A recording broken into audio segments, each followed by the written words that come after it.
Good morning, good afternoon. Welcome, everybody, to our September webinar. Thank you for taking time to be with us. We will get started here in just a minute or two. Thank you.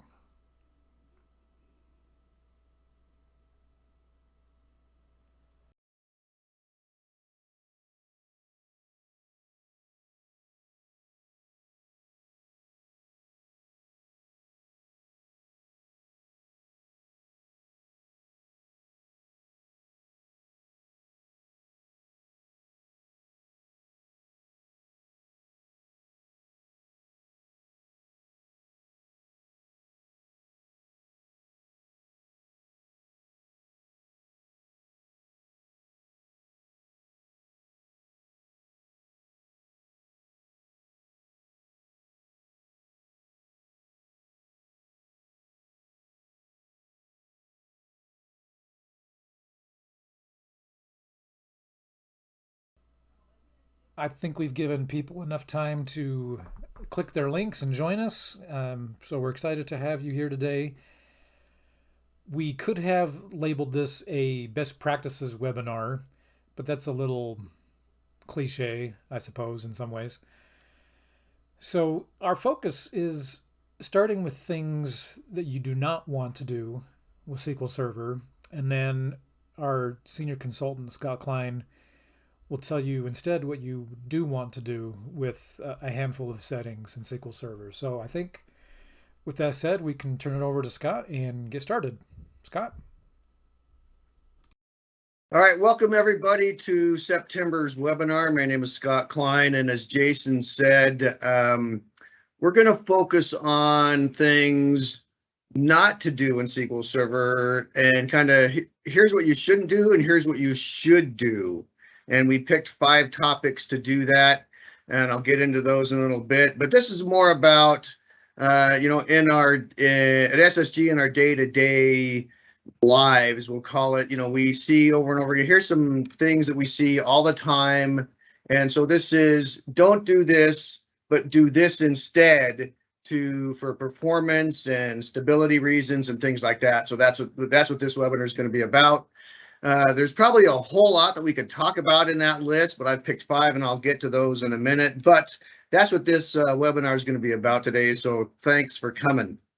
Let me first introduce myself. My name is Scott Klein. I've been with SSG for 2 years, just over 2 years. And prior to that, I've been working with SQL Server for, 30 plus years. Prior to SSG, I was at Microsoft as a data platform evangelist. So I was actually one of the first 4 SQL Azure MVPs prior to joining Microsoft, and then spent my time evangelizing SQL Azure, Azure SQL Database, and the entire data platform, and that was a lot of fun. But joined SSG to get some real world experience, back into the real world experience, and it's been a blast. Been doing SQL Server for a very, very long time, and I'm happy to be here and happy to spend this hour with you. A little bit about SSG. We are a fully certified SQL Server consultancy. It's led by Randy Knight, who's on this call. Randy's a MCM.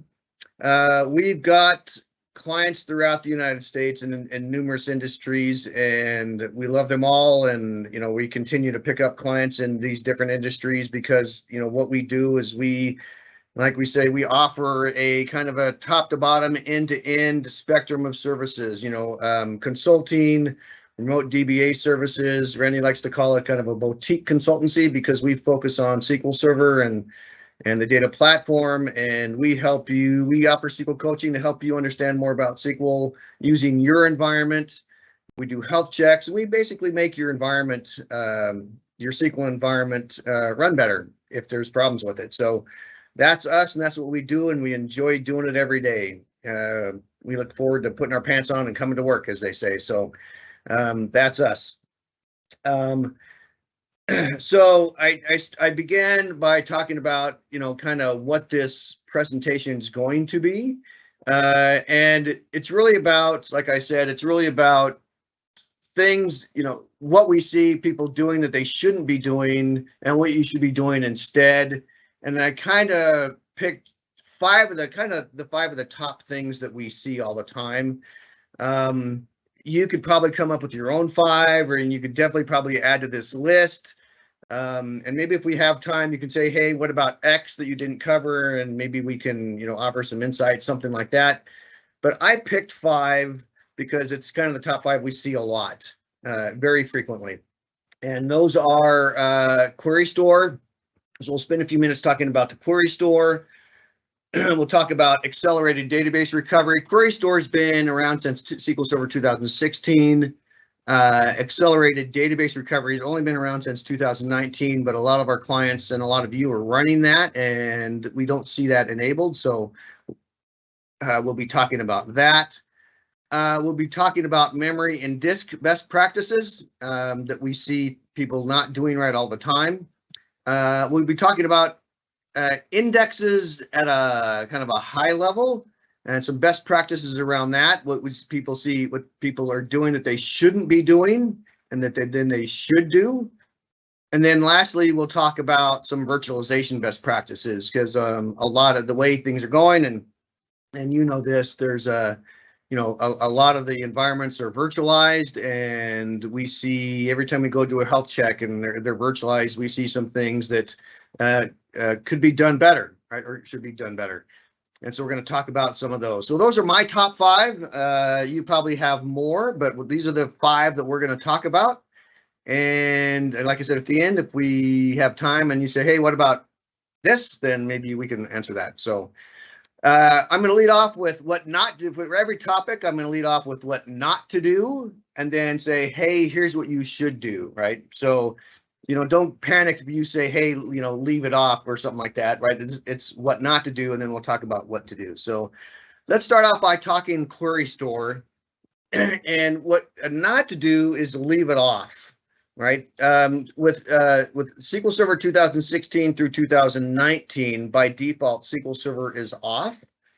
And what we want you to do is turn that on. And the reason we want you to turn it on is because of the benefit it provides. And we're going to be doing demos on a lot of these topics, right? But what we want you to do is turn that on. And the reason we want you to turn that on is for several reasons, right? It automatically, once you turn that on and configure it, it automatically captures the history and metadata about query plans, your stats, the plans around those queries. Think of it like a flight data recorder, right? It's capturing what's going on in your system. And so you can use this information to troubleshoot query performance issues much easier than using the DMVs, okay? So this is at a database level, not a server level. So it's turned on every, you have to turn it on every database, but it's not, and I'm not going to spend a lot of time on this topic because one of my cohorts here at SSG did a phenomenal hour-long webinar, I think a few months ago, entirely on the Query Store. So I'm not going to go too deep in here, and I will point you to that. But I would highly recommend you go watch that. But the thing I want to point out here is that I think that there's the benefits of the Query Store are phenomenal. And I think, in my opinion, I think there are two reasons why we see people, why we see the Query Store not enabled, right? And the first one is because a lot of them don't know about it. We talk to a lot of clients and like, oh, they have this thing called the Query Store. Yeah, they have that thing called the Query Store, right? So either they don't know about it and therefore don't know the benefits about the Query Store. The second reason I think they don't turn it on is because they think that this will slow down their system, right? They think by turning it on, it's going to add some additional overhead to their system. And this is not true, right? There's plenty of information out there to say, hey, here's how much overhead it takes. And it's very little. It's just capturing metadata. And so in the next slide, I'm going to talk about kind of how it works and how it captures this, and it's for very low overhead. But I think, they either don't know about it or they think it's going to cause additional overhead, negative performance to their system. And, what we want to do is say, no, that's not true because of the benefits it provides and the super low overhead that it takes. The way the Query Store works is that when a query gets executed, the first thing it does is it goes and looks in the plan cache and says, "Hey, do I have a plan for this query? If I do, use it. If I don't, go create one." While it's doing this thinking, it's basically sending data about the plan it's going to use and that kind of information to the query store, right? The query then goes and gets executed, and when that query is done being executed, those execution stats are also sent to the query store. So these stats include things like duration of the query, the CPU, how much CPU it took in the duration, cycles of CPU, memory usage stats, all this kind of information. And it provides a great graphical UI for you to say, instead of digging into the DMVs, it says, "Hey, let's go dig into this graphical user interface to go figure out what is going on." So like we talked about, it's this great way to go, hey, let me go see what's going on inside my system, right? Think of it like a flight data recorder. Let me go see what's happening and why things are running slow, okay? So with that, let me jump out to do a quick demo about, a few-minute demo and show you about the query store, and then we'll come back. So what I'm going to do is come over to here. Let me just turn all this stuff off. And what I've got over here is I've got my SQL Server Management Studio. And what I've had here is I've got a couple of jobs going. And I'm using, in this case, I'm using the Wide World Importers database for this demo. And what I want to do, I've got Query Store enabled, and basically to enable Query Store, right mouse click on the database, properties, and Query Store, and basically turn it on, right? And there's a couple parameters in here that you really want to configure, things like, how often you want to collect the data, how much data, and this is kind of where you talk about the overhead, right? So size in megabytes where you want the query store, how much metadata you want to keep about the queries, right? So you can see that I've got almost a 4.5 gig database, but query store is only taking 500 meg of that, right? And you can change that up here, right? And then how often how many plans per query do you want to keep? That's an interesting one. And then you can the query threshold, right? So stale queries, how often do you flush those? So there's some things to configure here. But once that's turned on, then you get default default queries and information that I really like. And so I've got two jobs down here. I got get order history, or get order updates, and get transaction updates. And these are jobs that I created to just run queries over and over and over again based on different values. So we should get good information in the query store. So you automatically get things like regressed queries, right? You got a query and it's getting slower. So I can go in here and say, well, what queries are regressing? I got what queries are taking overall resource consumption, queries with forced plans, query weight statistics. I get all this great information out of the query store. So what I want to do is go into regress queries. And one of these I can see, hey, this query, one of these ones that I'm running, this transaction updates one, I can see that it's got two different plans, and one went from plan ID 541. It went from, let's see, max 83 milliseconds to 595 millisecond run time, right? So I can see that this query has regressed since I've run it several times, right? Did this one go? No, this same plan. This one's running a little slower.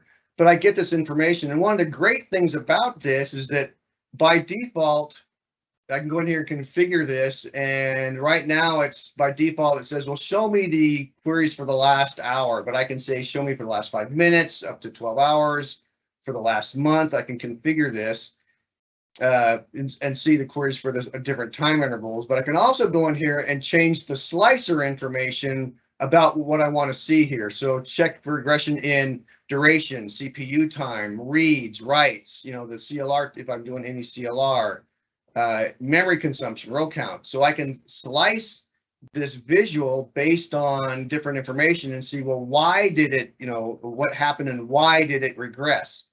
I can also go down here and say, okay, what kind of query plan did these queries generate based on a different plan, right? And so this one looked good, but this one it ran again, it said, hey, it ran again, but I might want to apply this index to make it better, right? So, but I could say, no, when go ahead and force this plan every time you run type of thing, right? But so this is an interesting one where it says, well, it ran this time, but when it ran this one, you might want to add this index type of thing. So it's a great, nice way to jump in and visually and say, okay, well, why are my queries, why did this query run slow, or why did this query take up so much CPU, things like that, right? The query store is one of these ones where let me go back to the deck. But it's one of these ones where we don't see people turn it on either because they don't know about it or think that's it's high overhead. But the benefits of having that on with super low overhead, like you saw, it's awesome to go in and be able to see, okay, what queries regressed, which ones are taking the most resource consumption, and be able to see why. Look at the query plan and say, oh, is it missing an index? Are we using cursors in there somewhere? Things like that. So not to spend a lot of time, but we highly recommend you turn that on. Now, I will say, if you're thinking about going to SQL Server 2022, which is in CTP right now, that Microsoft realized that it's important enough that if you install SQL Server 2022, Query Store is on by default now. It's not off by default, it's on by default, which I think is great because now you automatically get that query collection information. You just got to go configure it. So love Query Store, can't recommend it enough. So enough on that, let's keep going. And if you have any questions, I'll point you to, feel free to ask. I will highlight that webinar Dan did a few months ago. Very good. If you want more information on Query Store, but we'll leave Query Store at that. All right. Next one. Scott, just real quick, there was a question which I answered in the chat. Okay. But it was about, where's the metadata stored? Where's all this data stored? Yeah. And the answer is inside the database, right? That was that 500 megabytes that Scott was showing you. Yeah. Now, keep in mind that was a small database. You're not going to be using that percentage of a larger database. But again, if you go back to that Query Store webinar, Dan goes through all of that, how you configure it, how you can control the size. If you have a really busy environment, there's some things you can do to make sure that you would rather miss a query in Query Store than have it impact performance, right? So there's some configurations you can do there. So yeah, awesome. Yeah, thanks for that, Randy. Yep. Yeah. So again, highly can't recommend that Dan's webinar enough.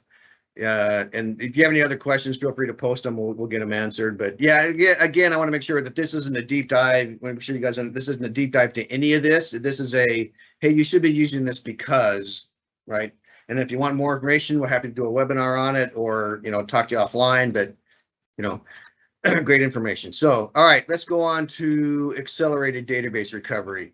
This is one that is in SQL Server 2019 only. So if you're running anything other than 17 or earlier, apologies, it's not in there. But if you're in 2019, this is for you, right? Again, what not to do, leave it off. This is one of those ones that's off by default.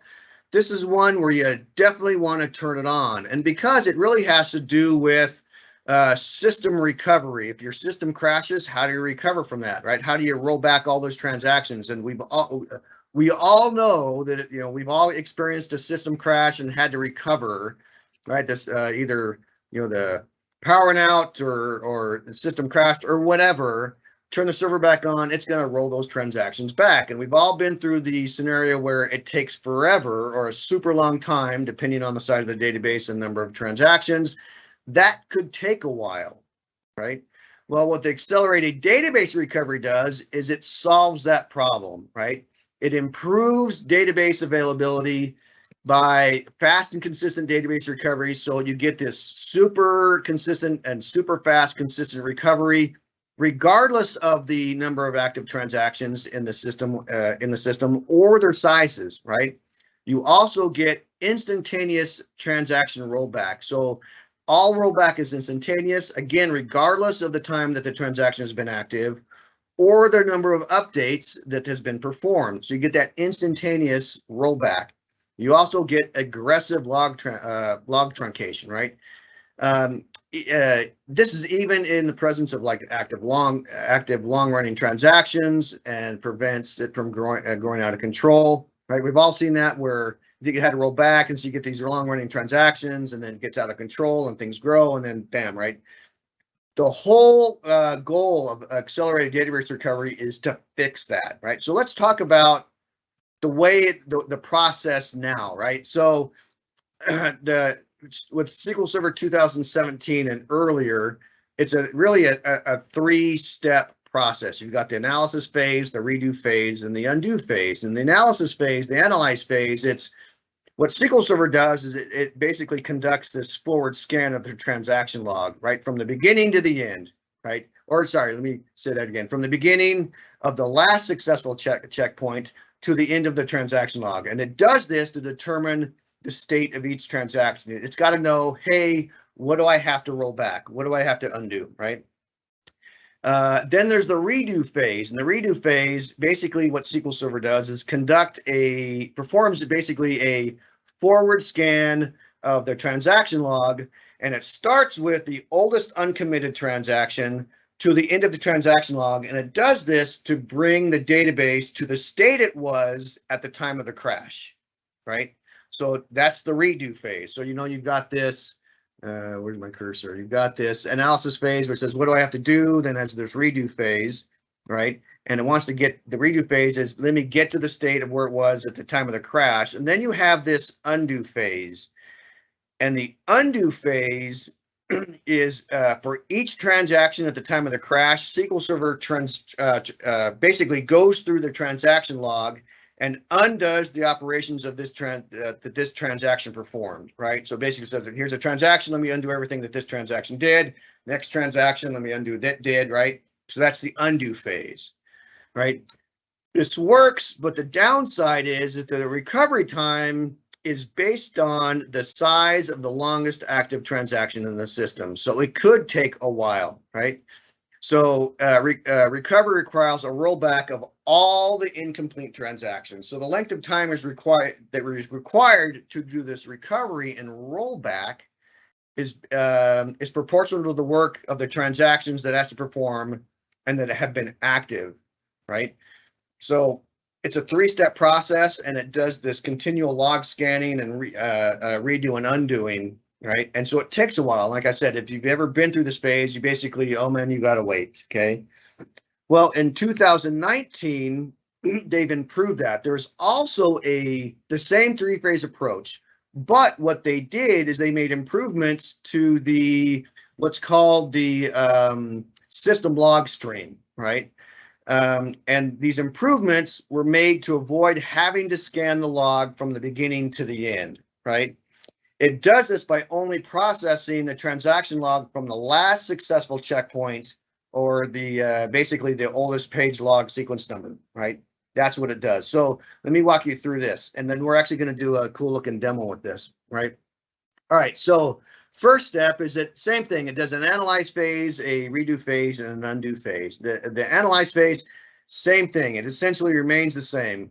But the only change there is that it has to reconstruct of the system log stream, right?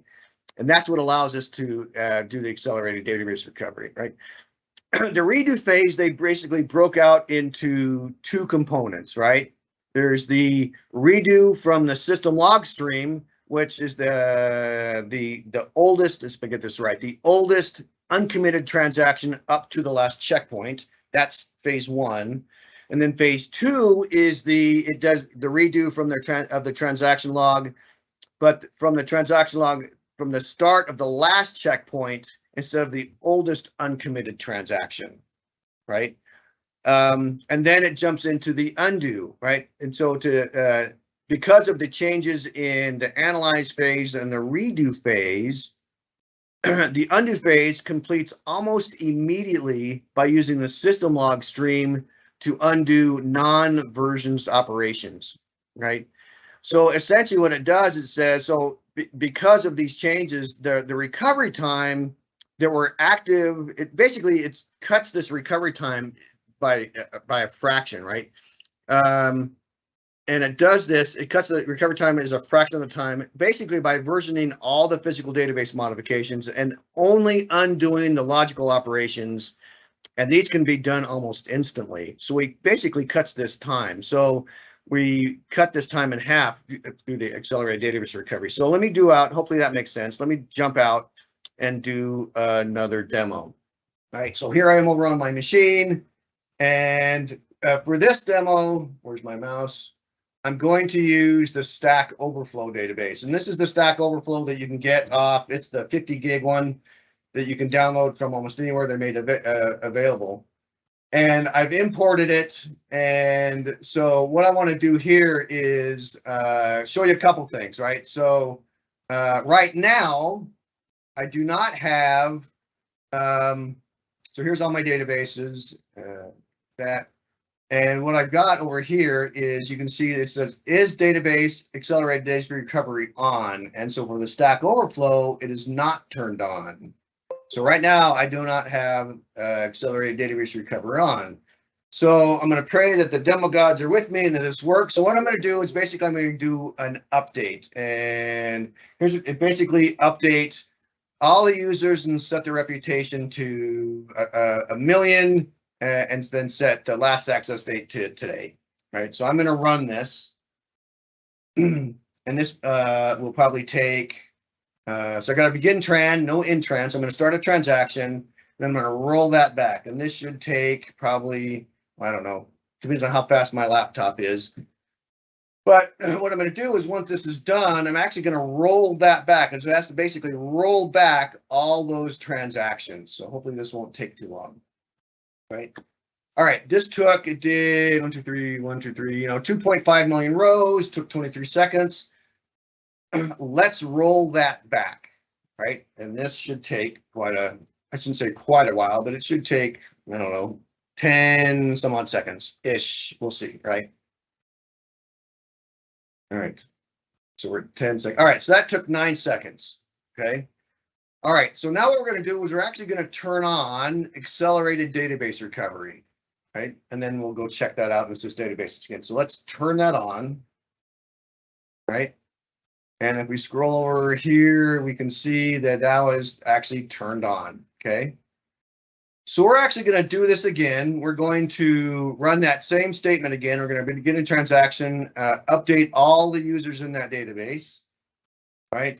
And this may, because we run it once, this may take a second or two faster or slower, give or take. We really don't want to get hung up on that because that's not the purpose of this demo. This might take, 22 seconds, maybe 20, 24 seconds-ish, we'll see. Right, but database recovery, accelerated database recovery is on now, right? So we'll see how long this takes. We're at 30 seconds. All right, that took 27 seconds, cool. All right, so demo gods are going to be with me. Hopefully we roll this back, and because accelerated database recovery is on, this should take a fraction of the time. So if you remember, it took 9 seconds. Let's see how long this takes. 0 seconds, right? That's how long, that's accelerated database recovery. All those transactions rolled back less than 1 second, right? And it actually rolled those back, okay? So that's accelerated database recovery, and the changes they made allows it to say, now your rollback. Now this was, again, this wasn't, it was 2.5 million rows, but that is, rolling that back, that's still pretty good, right? So if you got to roll back some things, think about now your rollback went from hours or whatever down to 5 minutes or even less than that, right? Around there. So that's accelerated database recovery. All right. Any questions about that? Scott, yes, there is one here, and I believe it is on this topic. Okay. Does it increase response time at all in a SQL Server availability group with a synchronous replica? Oh, that's a great question. Does it improve the? I would say yes, but we'd have to test that because you're rolling back on the primary, right? That roll back, and so it's. Well, is the question about just normal transactions or about like a failover? Yeah, that's good. Because I wouldn't expect it to impact how long it takes to commit a synchronous transaction, Right, yeah. right? That's why I'm saying Tim, it's probably not going to impact that, but yeah, I think that. Yeah, it could improve failover time, right? Correct. Because keep in mind that when you fail over in an AG, it's restarting. It's the same as like restarting the SQL service, right? So when you switch to the other node, you know, in terms of your users, right? You potentially do have to go through recovery. So So I would say that yeah. yes, it'd probably improve your recovery on that. Yeah, in that perspective. Tim asked that question. He just clarified normal transactions. Yeah, I wouldn't expect it to have an impact on normal transactions. Okay. Yeah, good question, Tim. Thank you. All right, let us move on and talk about CPU memory and disk. We talked about, I think in the agenda we talked about really memory, but really I want to focus on these components because I think I grouped them all together because they're sort of tied at the hip, right? So what I want to do is talk about CPU and memory first, and then we'll do a demo, then come back and talk about disk, right? So let's talk about CPU and memory first. What not to do, and we see this all the time, or frequently, I shouldn't say all the time, but frequently is, people install SQL Server and they leave a lot of the memory options the default, right? You don't want to do that. What you want to do is just adjust your memory based on workloads. And there's five of these that I really want to focus on, right? The first one is max memory, and we see this frequently. People will either not configure max memory, or they'll configure it incorrectly, right? Max memory, really what that does is that sets the upper bound for the memory used in the buffer pool, right? It basically says, here's how much it guarantees the OS and other applications that don't take the memory, right? So basically saying SQL Server, you can have this amount of memory and nothing more because we want to leave the rest of the amount of the memory for the OS and other services, right? So if you say if your machine has 128 gig of RAM and you tell SQL you get 100 gig, SQL will only use that 100 gig, right? Well, if you accept the max memory, which is telling SQL Server you can use it all, it will use it all, right? You don't want to do that because SQL Server is a memory hog. It likes to take memory and it likes more not to give it back. So when you don't accept max, so basically set max memory, and we'll show you kind of how the best practices on how to do that. Along with that is lock pages in memory, right? This is a Windows policy that determines which accounts can use a process to keep data in physical memory instead of basically paging that data to disk. Okay. So one of the things you want to do is you want to add the SQL Server service account to this lock pages in memory user policy or a Windows policy, right? Because that tells Windows that, hey, this SQL Server account can keep data in the physical memory, right? So you definitely want to do that. Well, along with that is this another SP configure setting called optimize for ad hoc workloads, right? And this basically just improves efficiency of the plan cache for ad hoc query workloads. Definitely want to turn that on, okay? The other two that we see misconfigured a lot is cost threshold and parallelism.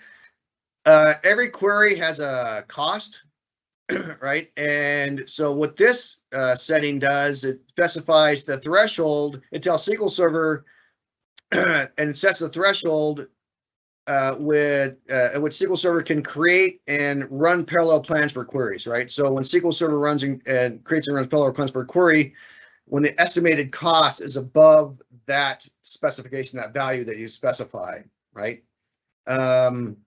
So, but I think default is 5. And a lot of times that's just low.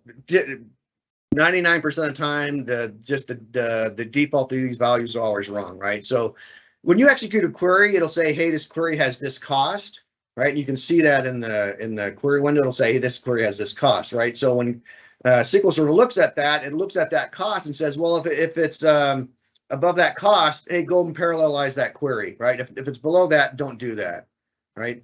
So I can't remember the maximum value. I think the maximum value is like super high, right? So you definitely want to change that. And then the other one is max degree of parallelism, right? And that is tied to the hip with cost threshold of parallelism, right? So that essentially says when the cost threshold of parallelism, when the SQL Server says, hey, I want to parallelize this query, it looks at max stop and says, all right, well, how many processors can I use to parallelize this query, right? So that's the max degree. So it's all based on the number of logical processes that you have on your system, right? And there's a bunch of information out there about, best practices and how to set that based on the number of logical processes that you have, right? But those are tied hand to hand, right? So the cost threshold of parallelism says, if the query is above this cost, go ahead and parallelize that query. And then SQL Server says, all right, well, if I'm going to parallelize that query, how many processors can I use to parallelize that query, right? So those two go hand in hand, okay? So the question is, and there's a ton of information out there on the internet about this, it's like, well, how do I know what to set these to, right? And I'm going to say the best tool out there that we use internally is these PowerShell commandlets called DBA tools, right? And they have these two commands. So I'm going to demo those right now. It's called test DBA max memory and test DBA max degree of parallelism, right? They don't have a max CTOP because you really don't need one because it's just a processor, right? Based on the number of processors, so that's fine, right? But I'm going to jump out and demo these, then I'm going to come back and talk about these, right?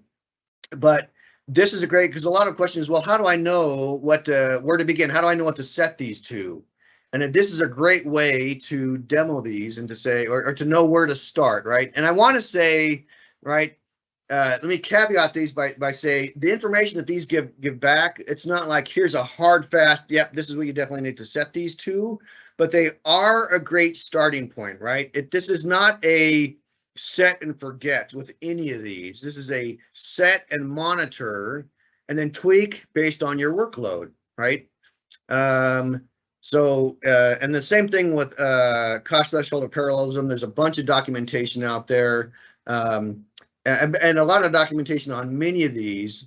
At SSG, we like to set cost threshold of parallelism to 75, right? There's a lot of information, like some like to set it at 50, whatever. We like to start at 75 and then monitor, because like I said, this is not a set and forget. This is a 100% set and monitor, right? And then you tweak based on your workload, and you tweak based on, well, can I improve performance by maybe setting cost threshold of parallelism, or sorry, yeah, cost threshold lower or higher, or things like that, right? So, all right, I want to make sure we have time, so I'm going to jump out and do another demo. Right. So Scott, just real quick while you're setting that up, the cost threshold, the bottom line there is that the default of 5 is pointless, right? Like almost everything will go parallel.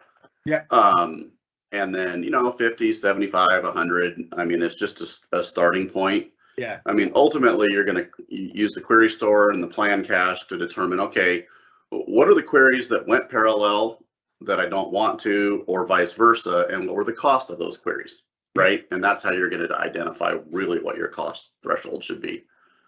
But the main thing is don't just leave it at the defaults. Well, that's what I was saying, right? Yeah, and that's what the point is. What not to do: set it your default, set them right based on. So here's on my system, here's my max memory. It's still set at the max. Cost threshold of parallelism is set to 5. Max degree is set to 12, and I don't have ad hoc query, right? And that's fine. So, and the reason is because now I'm going to go use DBA tools, and it's super simple. I've already got it installed. Basically, install module DBA tools, right? Boom, it installs it. Once you install it, then you import it. I've already imported it. But now what I want to do is use these. So I'm going to test my max memory on this. So I'm going to go back here and let's test my max memory. And what it does is it goes and looks at, okay, what services you're running, how many instances are you running, and based on that calculation says, well, here's what we think, or here's what we recommend you set the max memory to. So it says, all right, well, I have 36, basically 32 gig of RAM. You're currently set in telling SQL Server to take it all, but we recommend that you set your max memory to basically 25 gig, right? So what I would do at that point is go, all right, well, and it takes a number of things into consideration. Like I said, how many instances you have, what other services are you running? Are you running SSIS, SSAS, SSRS on that box, right? And you may look at that and go, well, I have other services, but that might be a good starting point. So I'm going to go set my max memory to that, right? Or I may say, well, I don't have others, but that's a good starting point. So let me go set my max memory to that, right? And then there is one called set DBA max memory, right? And I'll set it to whatever, right? So I can use the DBA tools to do that, right? So I would highly recommend you do that because it takes a lot of the guessing out of it. But again, it's not a set and forget, it's a set and monitor. The other one is test DBA max stop, right? And this gives you a bunch of information, which I really love. It says, it gives you at the instance level and then gives you at the database level. So it says, you're not the database, this is the instance. You're currently set at 12. We recommend you send that to 8 based on the number of processors that you have, right? Boom, done. All right.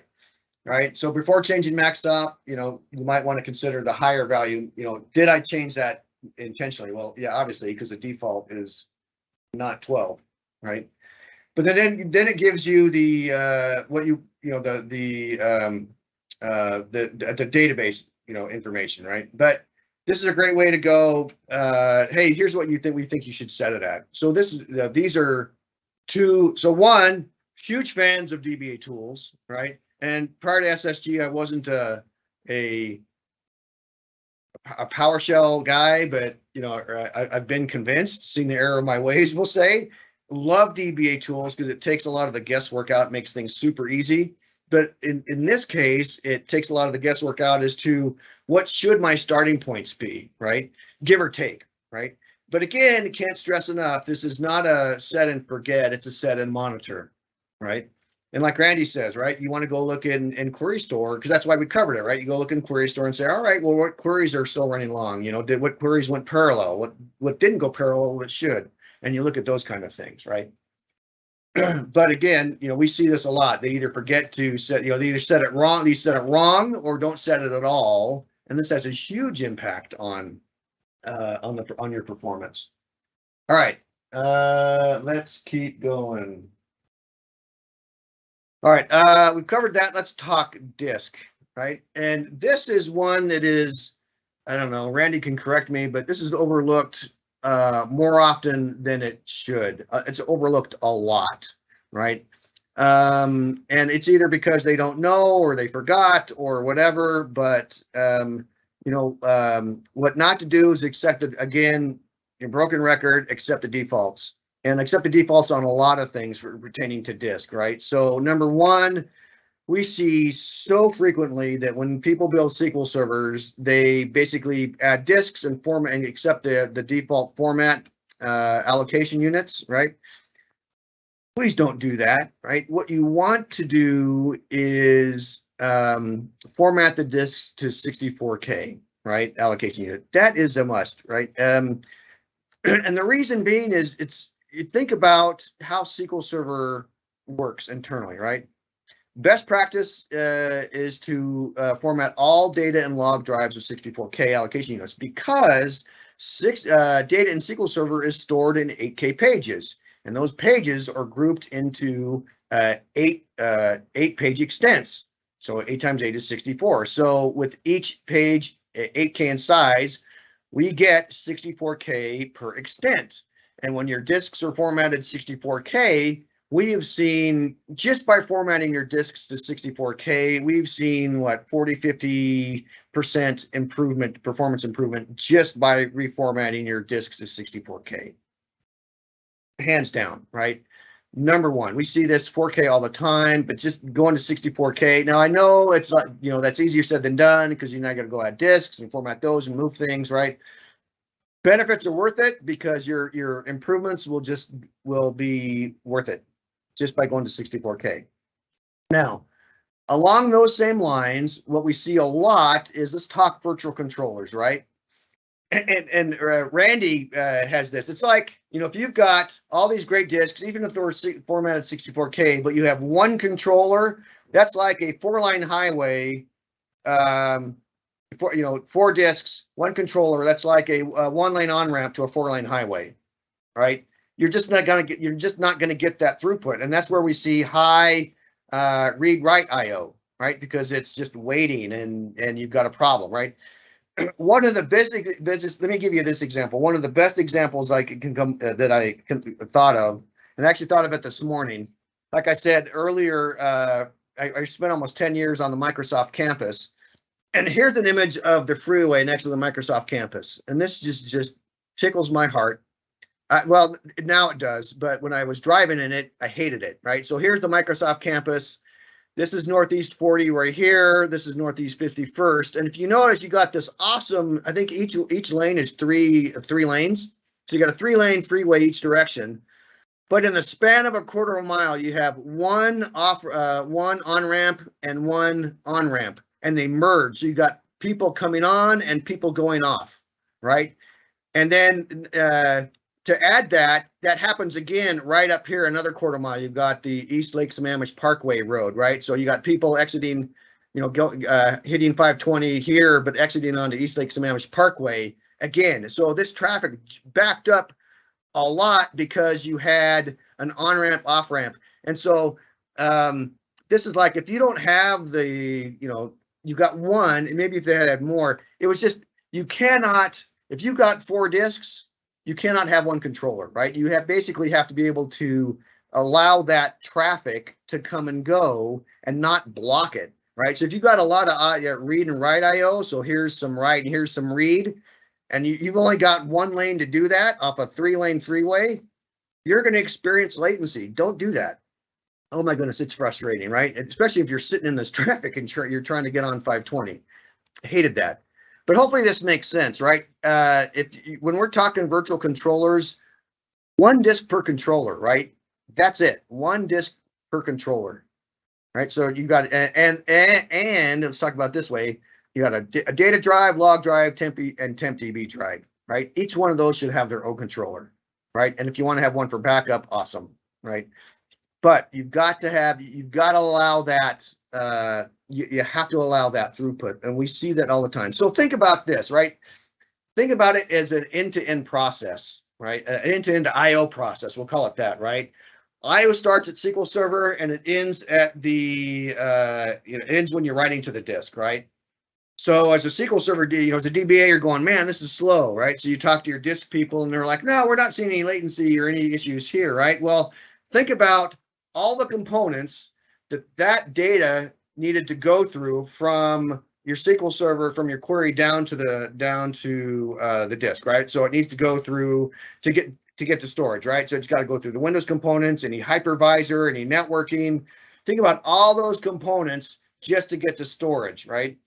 As a DBA, we have to think about all of that. We can't just think about SQL Server. We can't just think about storage, but we have to think about all those components between there. And so, so disk controllers is a huge one, right?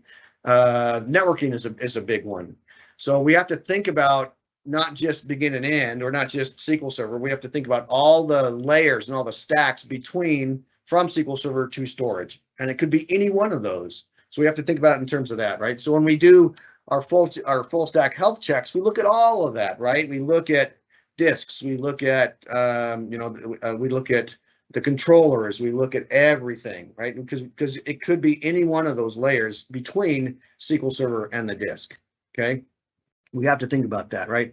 So you want to spread the data across as many controllers as possible. You have to do that, right? But we see that one controller, many disks, and that's, that's this scenario. You don't want to get into that scenario. All right, let's talk. The other thing, let's talk initial file initialization, right? There's another setting. Let me jump out and do a demo here because I wanted to point these out, right? This is perform volume maintenance tasks. And this is, these are here in, so I've got my local security policy and I've got these two settings. I've got lock pages in memory and I have perform volume maintenance tasks, right? And your SQL Server service account needs to be in both of those. We talked about lock pages in memory, right? It's not, I don't have it in here and I need to put it in there, but this service account needs to be in both locations, right? And what this does is perform volume maintenance tasks is basically for initial file initialization. So let me pull that up. Sorry. So, oops. So initial file initialization basically says, it speeds up the time and process when it has to like grow and, let me say it this way. So basically not recover, but reuse disk space and initialize files, right? So it speeds that process up. So if it has to grow a log file or grow a data file or reclaim some space on the disk, that process, setting that speeds that thing up, right? And not setting that will cause, I won't say significant, but we've seen performance issues if that is not set. Okay. You can read that about that online, but you want to set and add your SQL Server service account to both of those. And we see that missed a lot frequently. And those will both have a performance improvement impact on your system. We'll all talk more about this in virtualization, but where we see the controller issue mainly are on VMs. Yep. Right. We get the host. We know how to configure our storage. We understand that. But then we have like this commodity VM that has one controller, which is not even the right type, and all of the I/O is going through that. Yep. So a lot of times when people feel like, oh, I can't get the I/O performance I need out of a virtual environment, the answer is you can, but it has to be configured for a high I/O environment. And Yep. So when we get to the virtualization section, we'll talk about that a little bit. All right, so we got 8 minutes left, so we're gonna kind of go through this quick because we still have indexes and then virtualization. We want to ask leave time for questions. So here's what I'm gonna do. So what not to do. This is a touchy point. Where do I start? Right? It's what not to do. Yeah, a lot of things. You don't do a lot of things. The key is we're really talking about indexes and statistics, right? Well, we're talking about performance problems. So when we look at indexes and statistics, we look at those because our queries are slow, right? So the key to understanding the problem is not to band-aid the problem or do more harm than good by overusing or abusing index maintenance, right? Well, the key is to understand the root of the problem. And the best way and the best place to begin to understand that and see what's going on is we are a huge fan of Brent Ozar's Blitz Index and his health check, right? We use that for every health check because with that, this little gem helps you identify index problems in a bunch of key areas, such as borderline or duplicate indexes, or duplicate or borderline duplicate indexes, right? And this sounds just like it is. A duplicate index is completely duplicate keys. So you may have an index. Duplicate index is two different names, right? You don't want to do that. A borderline duplicate index is where the index may have two different indexes, may have the same key column, but they do not have identical keys, right? But the problem is that those are so close enough that they're called duplicate indexes or borderline because they super similar, right? The other one is unused, right, or seldom used. So it's just like it sounds, right? These are indexes that are seldom used or rarely used, if at all, right? And so you run the SP Blitz Index will say, hey, these are unused, right? The caveat to that is, for example, it'll say, hey, this is unused. So sometimes you'll see an unused index with no reads but high writes, right? So you got to ask yourself, well, if that index is never used to help maintain performance in reads, but SQL Server has to maintain it for things like insert, updates, and deletes, well, why even keep that thing around, right? Doesn't make sense. So, but you also look at that and go, well, maybe this index is used at the time, but not at the time you ran that, the SP Blitz index, because you may have a process like a quarterly report process or a month end where this one store procedure and index is used just that one time. So it's going to be listed and unused, right? So you got to be careful. It's the analysis part of this where it's listed unused, but yeah, that makes sense that it's unused during that, for most of the time. Missing indexes. This is a troublesome one because as you all know, as you saw in the query store demo, hey, it ran this, you apply this index. So anytime you turn on the, in SSMS, that include actual query plan, it'll say, hey, you're missing this index, right?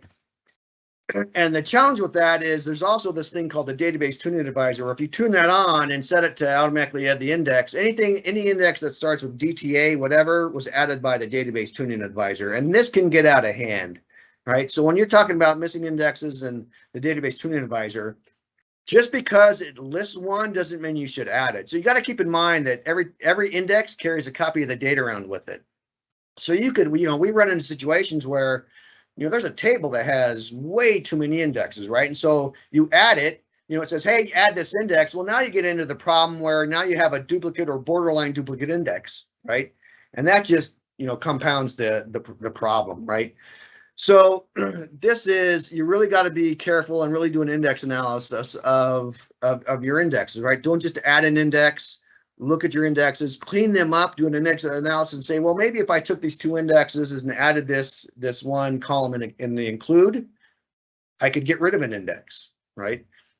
We see this all the time. Too many indexes just kill performance. And then the other issue is that, oh, things are slow, I'm going to rebuild indexes. Well, that just killed everything. That wiped out your entire cache plan, right? So now you're basically starting over. So we see people all the time going, shoot, things are slow, I'm going to rebuild my indexes. No, don't do that, right? There are times when you should do that, but for the most part, don't, you should do that on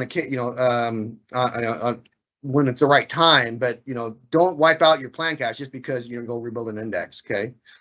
But the other thing we see people not doing is index compression, right?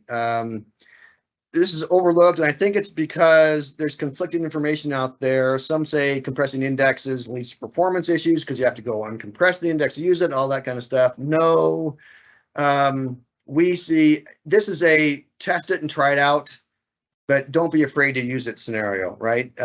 Because the reason being is if you think about clustered column store, that's what it is. This is index compression, right? And a tremendously improved performance, right? In data warehouses. So don't be afraid to do index compression, right?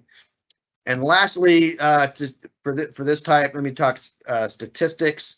I'll do a quick demo, then we'll get into virtualization because that's important. You have to make sure your statistics aren't stale. One of the problems we see all the time is they rebuild an index because they think that's the solution when they really haven't updated statistics, right?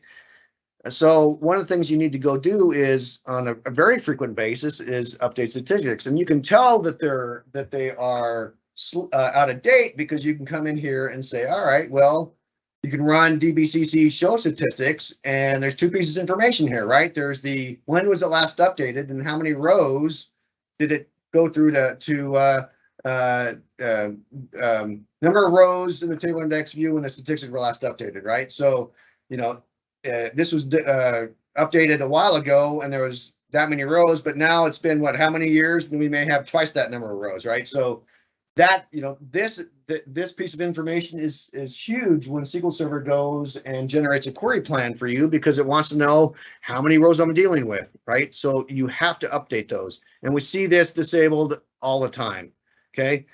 There was my demo. All right, let's talk virtualization. We'll wrap up with this and then open up to Q&A. I was afraid I wasn't going to have enough time. I thought I wouldn't go enough hour, but we're already at an hour. All right. What not to do except the defaults, right? Randy talked about this. It's commodity hardware. You need to know what you're doing, right? You 100% know what you're doing. And incorrect configuration can have a significant impact on the performance in any virtualization environment, right? We're going to talk about primarily VMware and Hyper-V because that's what we see the most of.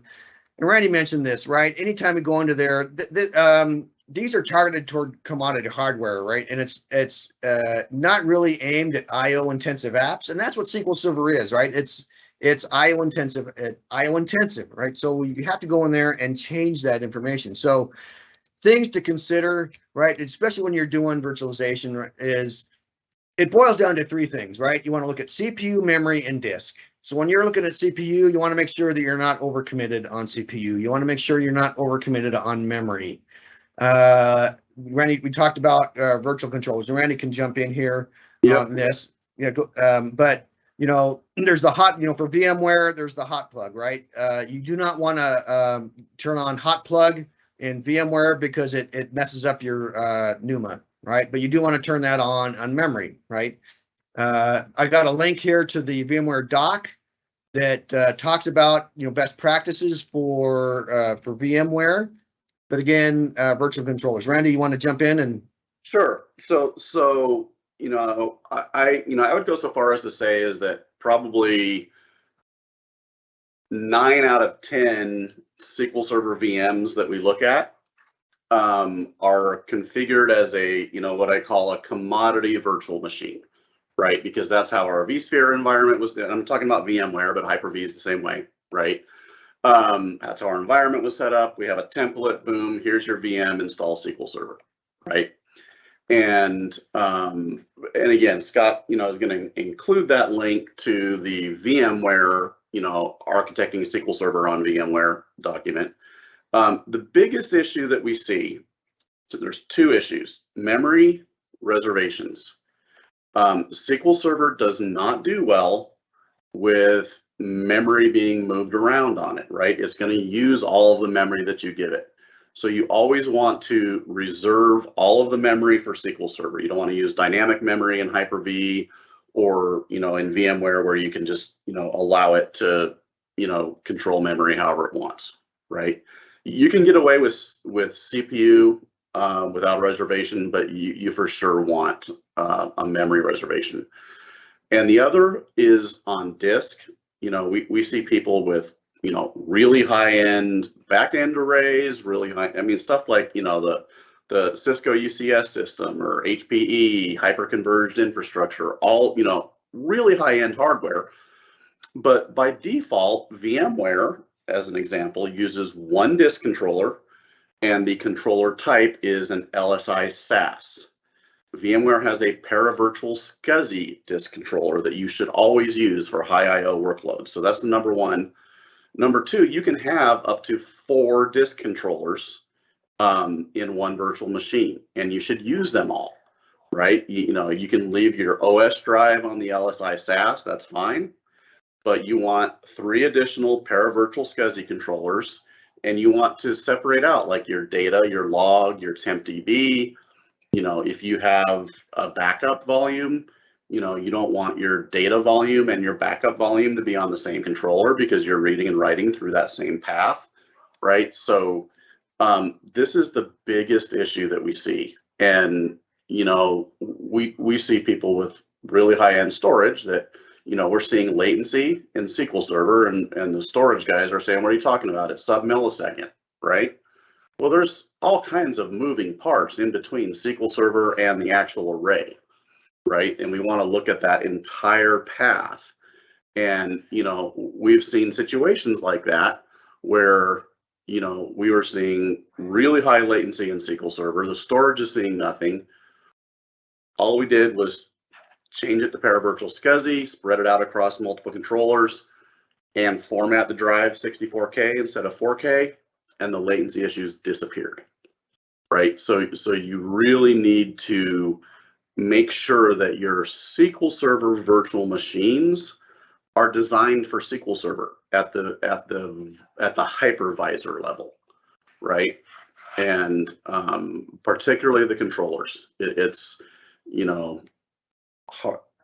hardly ever do we see it done right. So that's a huge topic. So maybe do a webinar just on that. Anyway, yeah, right, we probably should do a virtualization webinar, right? Yep. That would be a good one. Yep. But yeah, it's there's that SQL Server on VMware Best Practices Guide, great document. It goes into tons of detail on lots of things. Scott, briefly mentioned NUMA. If you have a large SQL Server VM that crosses NUMA nodes, then you're going to need to deal with what's called a wide NUMA configuration. And there's some things that you want to make sure that are done right, because NUMA is a hardware thing, right, at the host. But, VMware and Hyper-V then turn that into, vNUMA, virtual NUMA. Yeah. And then SQL Server Enterprise Edition is NUMA aware as well, right? And so you have to look at that across all of those. And that document goes into that. But if you do nothing else, disk, right? Because SQL Server is about I/O, disk and memory. Yeah, those are All right. Those are big ones. Yep. All right. Thanks, Randy. All right. So that's it. I'm going to throw Dan is going to get mad at me if I don't mention this. I'm going to give you a freebie. Back up your service master key. All right. So enough said. Basically, we had a situation where you had to spend days recovering from that because they didn't back it up. All right. I am going to, we do have another webinar coming up. This is SSG's partnering with SolarWinds. Randy's going to be talking about all the cool stuff in SQL Server 2022, or a lot of the things in SQL Server 2022. So there's the date and time. Jason will be putting the link to register in the chat, so be sure to sign up for that. That will be awesome. All right, I know we're over time by about 6 minutes, but are there any questions? There was one question that I kind of answered, and we rightly so, indexes was where we didn't spend a lot of time, but the question was about index hints. Yep. And generally speaking, if you're using a lot of index hints, you're basically saying I'm smarter than the optimizer. Yep. Right. And B, that this index hint or whatever hint will always be beneficial, right? And data changes, query plans change, statistics change over time. So I think the comment was that at our company, index hints are used a lot. I would be cautious about that. Yeah. It's not that they have a place, they don't have a place, they do, but more often than not, the optimizer is going to pick the best index. And if you find yourself having to use a lot of hints, then that's a band-aid. What you need to do is a deep dive into your overall indexing strategy and ask yourself, why isn't the optimizer able to select the correct index? Right? It could be there's too many indexes. It could be there's hypothetical indexes. It could be, statistics are out of whack, right? There's a lot of reasons for that. So it's kind of like what Scott talked about with index maintenance, right? Like, oh, things were slow. We had this problem and we rebuilt the index and it fixed things. And it could have been fragmented, but let's think about that. When you rebuild an index, you're going to evict the plan from cache, right? So you very well could have just had a bad plan, right? You're also going to update stats when you rebuild an index, right? So it could have been stats. So there's a lot of things like that. Index hints, we run into people all the time with bad plans that they're like, yeah, when it gets like this, we restart the SQL service. Well, that's definitely going to clear the plan cache, right? Yep. But that's not really the fix or under the hood on that. And then the other question was about what about the impact of ad hoc queries and many plans for one query text shape? And ad hoc queries, optimize for ad hoc is an option that we like to turn on because it, hopefully we'll have fewer single-use plans in the cache. But parameter-sensitive plans are what Microsoft call it. You may have heard the term parameter sniffing.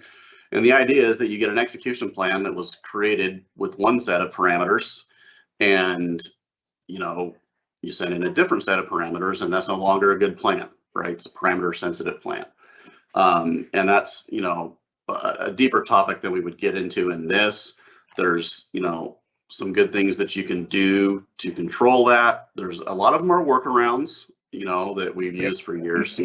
But the other thing, and we're going to actually cover this in that SQL Server 2022 webinar that I'm doing.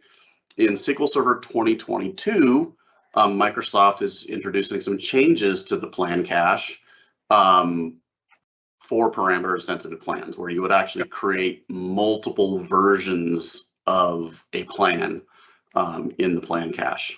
So we'll be looking at that for sure. Cool. So thanks, Randy. Yep. All right. So, hey, thanks everybody for attending. If you have any questions, follow-up questions, there's my email address. Feel free to shoot an email. If you have any webinar ideas, shoot them our way as well. Happy to answer questions and help you with anything you have. But everybody, I know we're over time, about 10 minutes over time. Thanks. I appreciate you attending, and we'll see you on the next webinar. All right.